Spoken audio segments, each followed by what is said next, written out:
are. are. Yes. With JS. Peekaboo.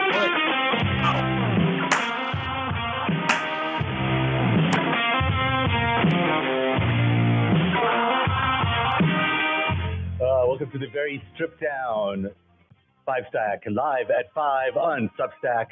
Top 5 stories of the day with Dean, Blundell, Zev Shalev here from Narrative.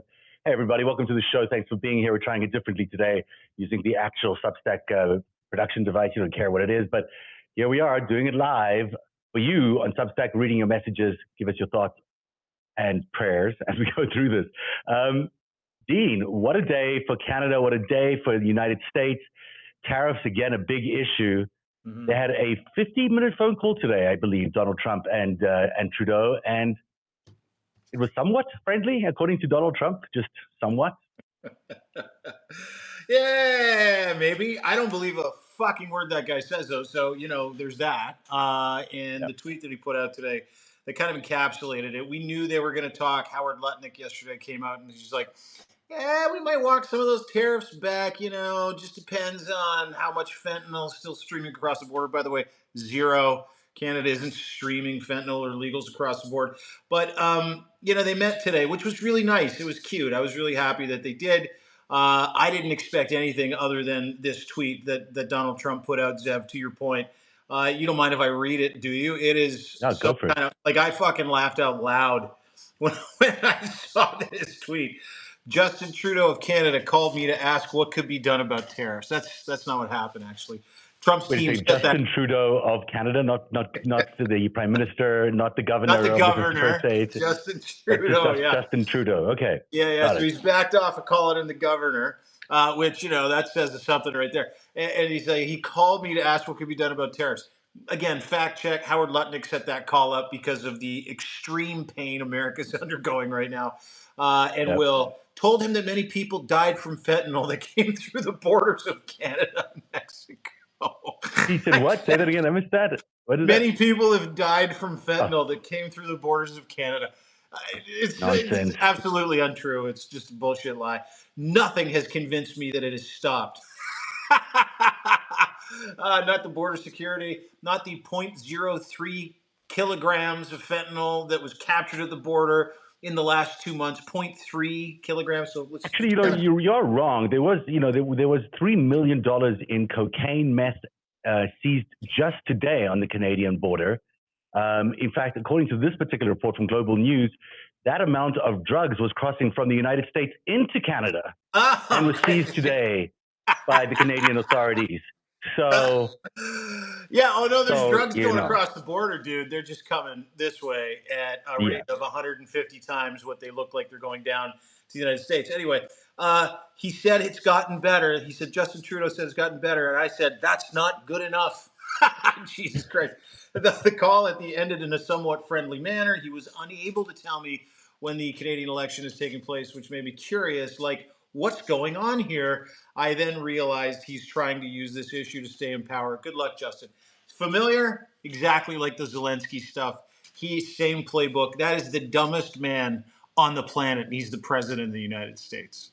Yeah, just bullying every single world leader and every single nice, decent human being that exists in a leadership position around the world. He did it with Zelensky. Now he's doing it with Justin Trudeau.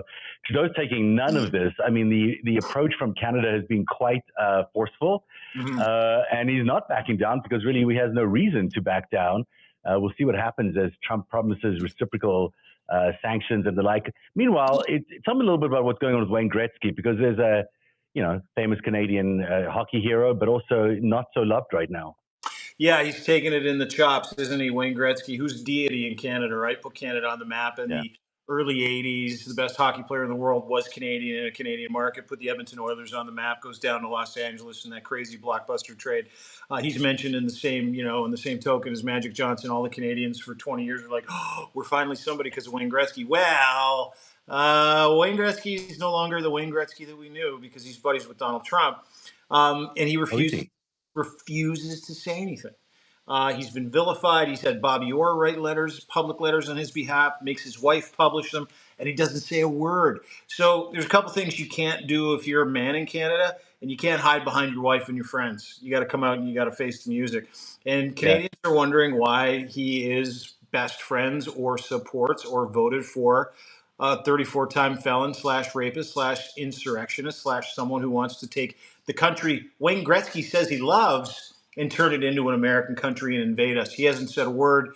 Wayne Gretzky has been vilified to the point where he doesn't even want to come back to Canada. As a matter of fact, in Edmonton, where he's loved, they're going to change the names of streets because of the Wayne Gretzky issue with Donald Trump. Yes, sir. So I've never seen a fall from grace like it. I really haven't. Not even that is a big woods. fall from grace. Yeah. I mean, he's a god in Canada, and certainly always had Canada as a backup plan if you ever want to get back from the United States. But he seems to like it there in the land of Trump. And he seems to support it there, I should say, here, wherever we might be. But, good for him. I'm not good for him. Everyone should ask Wayne Gretzky. No, bad for him, Zev. Bad for him. Terrible for him. I don't feel bad for him at all. He's got a very, very nice life as Wayne Gretzky. I'm sure he does really well. But, the fact that he's on the side of Donald Trump is kind of crazy. It's just, well, it's weird, though, because it's weird, Zev. Like, he's notoriously silent. I know him. I've met him. I've partied with him. He is like a night that I actually got to hang out with him. I don't know if I've ever told you the story. Got a phone call from a mutual friend. He's got a suite at a Leafs game. He's like, Wayne's going to be here. So I told my family, listen, I'm leaving. I got to go hang out with Wayne Gretzky. And they're like, sure you are. I'm like, no, I seriously am.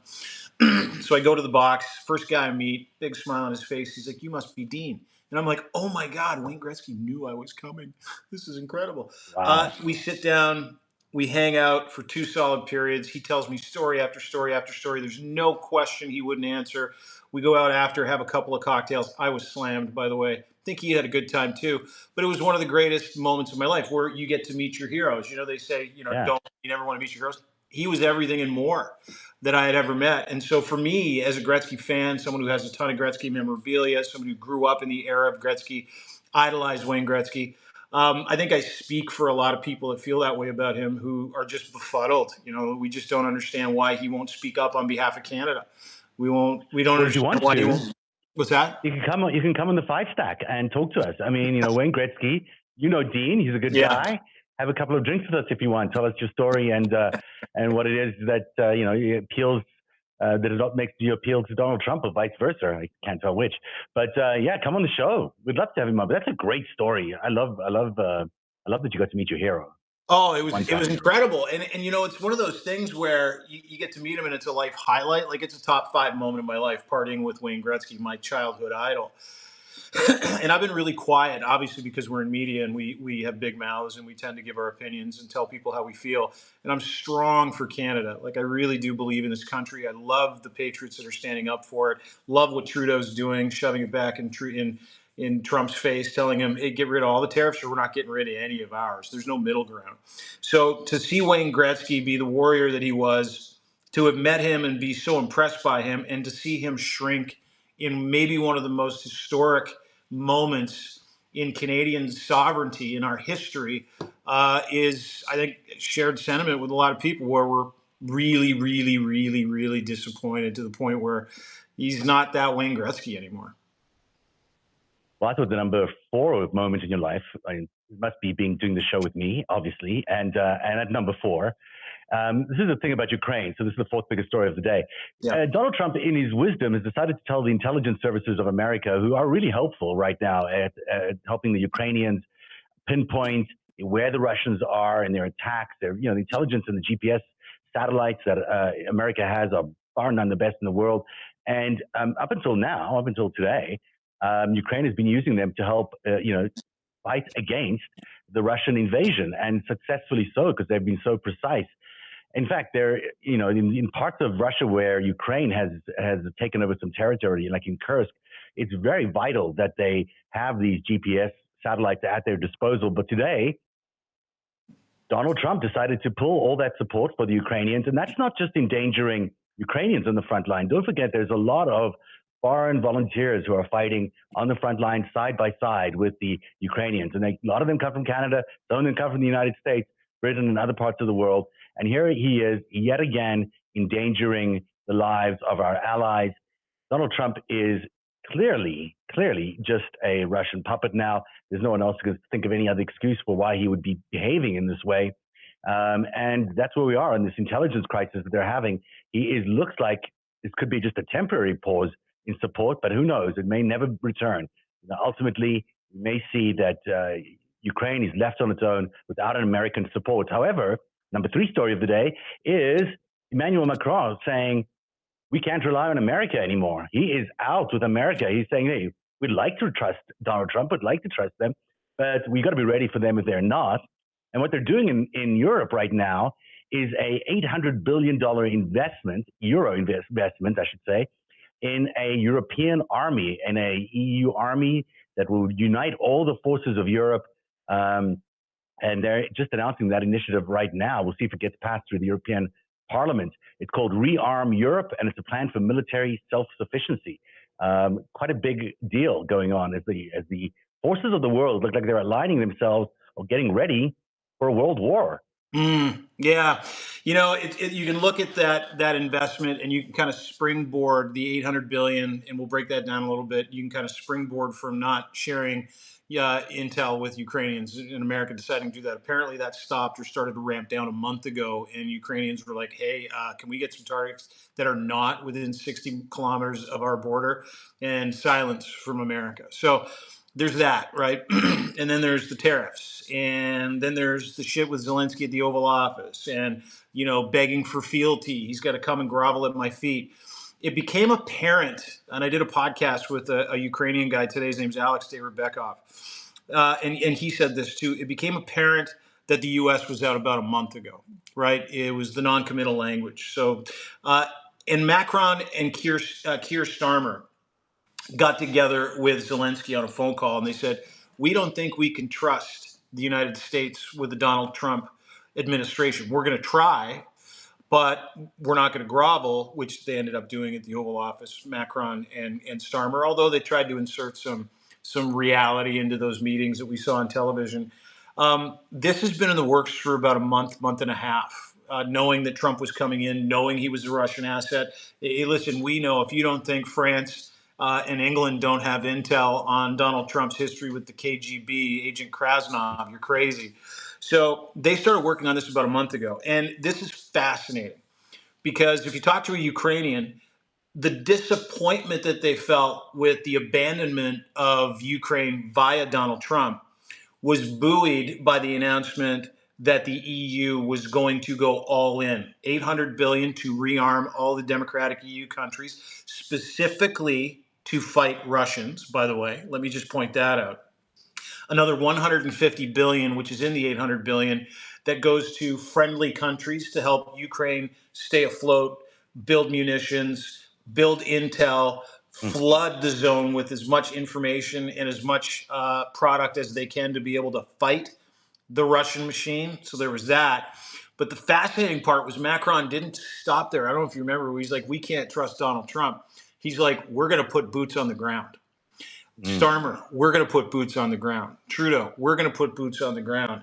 The president of Finland, Prime Minister of Finland, the Prime Minister of Sweden, the Prime Minister of those Scandinavian and Baltic countries, all said the same thing, is that a peace plan includes us. And so to see the vacuum get filled, that gap immediately get filled, and a lot of people are like, oh, they really had to react. No. The EU and the free democratic countries in the European Union knew they couldn't trust Donald Trump, and they knew it months ago. They've been working on this as an auxiliary plan. But to their credit, they should have been doing this a long time ago. That was what I said to our Ukrainian friend today. I'm like, are you pissed off? And he goes, yeah, because now they think that they're at risk because Donald Trump wants to remove troops from the EU, and he's helping Vladimir Putin. So now they're all in. They've been letting us go at it with half packages, never really sending anything. So, it's survival of the fittest for everybody in the EU. Couldn't come at a better time, but it really speaks volumes about what those countries really knew about Donald Trump prior to him becoming the president. Yeah, that is interesting. It sort of proves what Donald Trump has been saying in some ways, because Donald Trump has been saying, hey, everyone's relying on America to do all this dirty work. Well, maybe he was right, but now America is going to learn to regret those words because they're standing isolated in the world, and it's really, a frightening place for all Americans as they're watching their country pivot towards Russia and to, away from their traditional allies, away from their traditional values, away from their democracies that have stood by America for years and years. It's really a frightening place for a lot of people, and you can see it in the economy. You can see it in people's reactions. And you could see it in the reaction to last night's address by this, I'll call it a State of the Union, but it wasn't really, of course. It was addressed to Congress. I mean, did you watch this thing 100 minutes? 100 minutes, the longest speech in 60 years by a, sure you didn't watch it. You didn't miss much, but it was so weak. He was so pathetic. There was nothing in it worth seeing. And the amount of lies, I mean, I couldn't keep up. At one point, I just gave up because it's just a litany of lies. And I was just like, I can't deal with this anymore. And then he does these things where he does these like schlocky things where they have like a kid with cancer who gets a Secret Service membership. It's beyond, hokey reality show like shtick. It's just the worst of Donald Trump in a presidential address, absolutely sullying the Congress hall there. It was a really gross 2-hour event. Ratings were mixed. As it turns out, a large part of the audience turned out to be Republican supporters, meaning there was probably a large Democratic boycott. I haven't got the final readouts on the appeal of the show and the ratings of the show, but I know that of the fairly large Republican audience, it gave a 76% approval rating on a CBS poll to Trump. But I'm sure that's very heavily skewed because most of this audience is Republican. I'm pretty sure he's suing CBS, right? That might have something to do with it. He is suing CBS. That is correct. Yeah, that's CBS going, great job. Yeah. That's how you win. And, the thing he did make him huge, in the middle of the speech, he actually called out Elon Musk and he said, here's the head of Doge. And as it turns out, his lawyers have been going to court every day saying, Elon Musk is not the head of Doge. This other woman is the head of Doge. Doge is just, Elon Musk is just an advisor to the president. So on national TV last night, he makes this huge mistake. And everyone now has gone back to court today with the lawyers saying, yeah, but, president himself said yesterday on national TV, this is the head of Doge. Why is he making all these decisions to cut costs and to cut people? He made a huge mistake. And, he's admitted today, by the way, Elon Musk has that he made a lot of mistakes along the way. They're rehiring about half of the people they've fired from NOAA and from the science department, whatever they call it there. Anyhow, it's a bad look for them. And Elon Musk acknowledging at least that he's made some mistakes, which is interesting. Any thoughts on that? Yeah, I mean, I think there's a couple things there. The presidential address, as it related to how many times he talked about Elon Musk, which was 6, how many times he talked about fixing healthcare and helping Americans, 0. The Musk thing was hilarious because they've been in court, as you pointed out, for the last week going, no, he's not in charge. This woman here who looks like she just baked a bundt cake, she's in charge. Right? She's the bundt cake lady. She's in charge of Doge. She's in Mexico, though. Yeah. No, it's hard to do from there. But where it really kind of, because I didn't watch the actual presidential address, I watched some clips today. Read an incredible Substack with Adam Kinzinger, who used to be a GOP guy. He's like, Trump speaks, seals clap. That's all it was. It wasn't even lying. Like, it was beyond lying. It was Donald Trump for over 100 minutes congratulating himself, calling out his haters, telling everybody he was the best, literally inventing an augmented reality that only people on the GOP side of the aisle were like, that's it. That's our guy. He did it. Yeah. He did it. It was all a lie. Everything he said was a lie. Everything was a lie. It was cancer that he brought in there, tokenizing that kid. That's a lie. I don't know if there's supposed to be a Jewish hostage there. I didn't see if there was a Jewish hostage there, but they use these people as props, people who are suffering, and they say, look at that suffering person's on my side. I must be a good person. It was truly, the clips that I saw today were ridiculous. They were negative. They were indecent. He just was angry for 100 fucking minutes. It wouldn't stop. And not only angry, but he was inventing a different reality than the one that 95% of us live in. The other 5% are too medicated to know what's going on. That's how crazy it was. And you had all these people, these Republicans standing up going, that's my guy.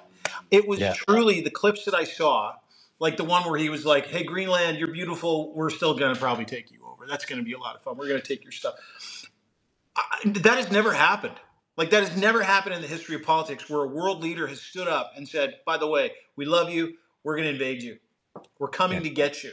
Like, not even fucking Vladimir Putin in 2014, amassing green men at the border. He's like, yeah, we're not doing anything down there. Like, it's like, Yeah, we're just coming. We're just coming, and you're gonna love us anyhow.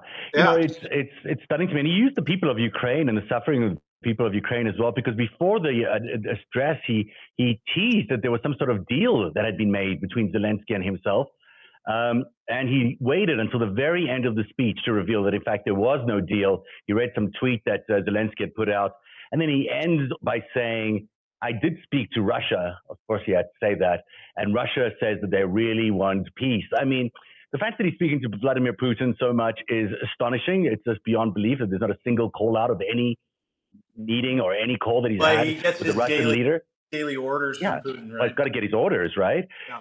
And the fact that he used the suffering and this cruel way that he's treated Zelensky and the Ukrainian people to the very end of yesterday's speech, it was just, if you've got something to say, it's important to say it. You don't tease your way through an entire address just so you can, get better ratings. This is just all he cares about, his ratings. And as you point out, it's like it's a fever dream, the whole thing. It was just him basically on too much substance, whatever he is, imagining a world that doesn't exist, like a fairy tale existence. And really a pathetic address by any president. Yeah, no, pathetic is a great word. Pathetic. It was unreal. It was dirgy. It was greasy. It was like, for that to be a representation of the America that I knew. I did a podcast again today with a guy named Pete Dominick, American Guy podcaster. And he couldn't watch it either. Like, and it wasn't that I couldn't watch it. I just didn't want to watch it because I get my fill of his bullshit. I knew what he was going to do. He's going to self-aggrandize. He was going to lie about everything, which he did. He literally lied for an hour. Like, his entire speech was a lie. But when I talked to Pete Dominick, I'm like, what's it like for that to be a representation of the most important person in your country? Like, that represents you. He's like, dude, I couldn't watch it. But the clips that I saw today not only embarrassed me, they didn't even infuriate me. I was defeated after watching that. I was saddened after watching that. I was. I felt like I needed a shower after watching that. It was just gross. It was really gross. Yeah. Somebody's saying here that Linda Wade is saying would never watch the man give a speech. MAGAs are all robots. Robotic people need to understand that it is all kleptocratic performance. Yeah. And she's also saying here that Putin is saying that the Ukrainians are going to love it, and that is what he claimed when he went in. So she's saying basically the same thing that Trump is saying now about how Greenland's going to love it is the same thing that the Ukrainians heard from Putin when he went in there. So true. It's just so he true. does the same thing to Canada too, right? He tells us how much we're going to love being American. He tells people how much they're going to love their tax cuts or their tax increases. He tells farmers told farmers how much they're going to love having all of their tractor equipment tariffed coming into the United States from Canada. He tells Greenland they're going to love getting invaded by him. Told the people of Ukraine they're going to love what he has to say, and he never backs any of it up. Same way that, and he and Elon are bedfellows that way. You're going to love this self-driving feature. They still can't self-drive. We're going to go to Mars in 5 years. That was 10 years ago. Everything is performative and ego-based, and they can never back it up. And I go to Words and Works all the time because the words matter. The works matter. The words don't. Every single time those two jackasses open up their mouth, they project this reality. They project something that is absolutely, completely void of reality. Completely void of reality. But they project it as if it is going to happen. That's why he says stuff like, everybody's saying this, everybody's going to love it, people in Canada love me. He said that last week. He has a 92% disapproval rating in this country. He is universally hated and vilified. If he showed up in Canada, I would be worried. Not really that worried. I'd be worried for his safety. That is how much Donald Trump is hated here. So when he says, I love the people of Canada, they love me too, they want to be part of America or Greenland or Ukraine, he is always projecting a lie because he knows it is entirely untrue, and he's just hoping against hope. Hoping against hope that he's right about something. It's like a guy that, a broken clock is right twice a day. He's never fucking right about any of it, though.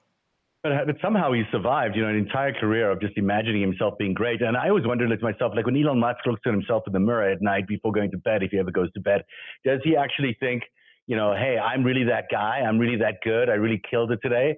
I mean, he can't possibly think that after the reality keeps coming back and hitting him in the face. But he must do it because otherwise, how, I don't know.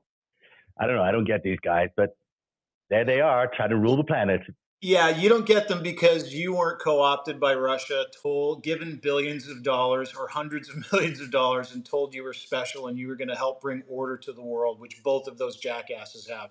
Donald Trump or Krasnov, maybe since 1978, and we know Dana Rohrabacher sure helped, and the Russians sure helped Elon Musk out about 10, 15 years ago and told him he was manifest destiny. It's like, the old spy KGB FSB thing where it's like, you're great, you're going to be incredible, you're going to bring balance to the world. That's why Jordan Peterson exists. He wouldn't exist if he wasn't in Russia for 3 months in a benzo coma getting worked over by the KGB, only to come back to Canada to be this guy, to be this person who projects whatever he thinks the world desires and says it's him and he's going to save the world.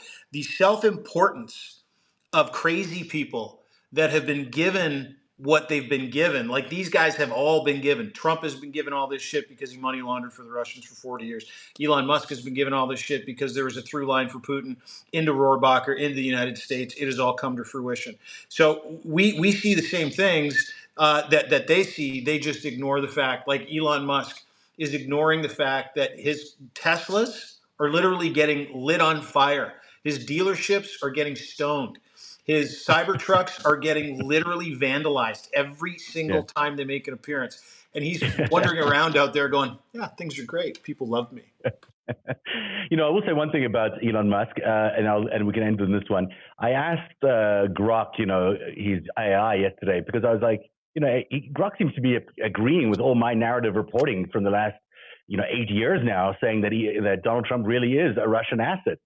So I asked him, if you could analyze my content and see why he agrees with it so much and how come his story agrees with it. And he was like, this is an AI, of course, you never know it, But this AI is like, you know what? You're right. You're right. So he said I can absolutely use these quotes in review. So thank you, Elon Musk, for creating Grok, because he said, narrative called out Trump-Russia's ties before Mueller's ink dried. And then he also said, ahead of the curve, under the radar, narrative's truth cuts through the noise. AI peer review concludes, rarely wrong. Thank you, Elon Musk. Thank you, Grok. We appreciate it. And thanks for following our coverage. Hey, another great edition of the Five Stack. Nice to see you, sir. Zev, thanks for having me. Everybody, keep your chin up and your head on a swivel. Dean Bundell from Cryo.co and Zev Shalev. This has been the Five Stack on Substack Live. Have a good night, everybody.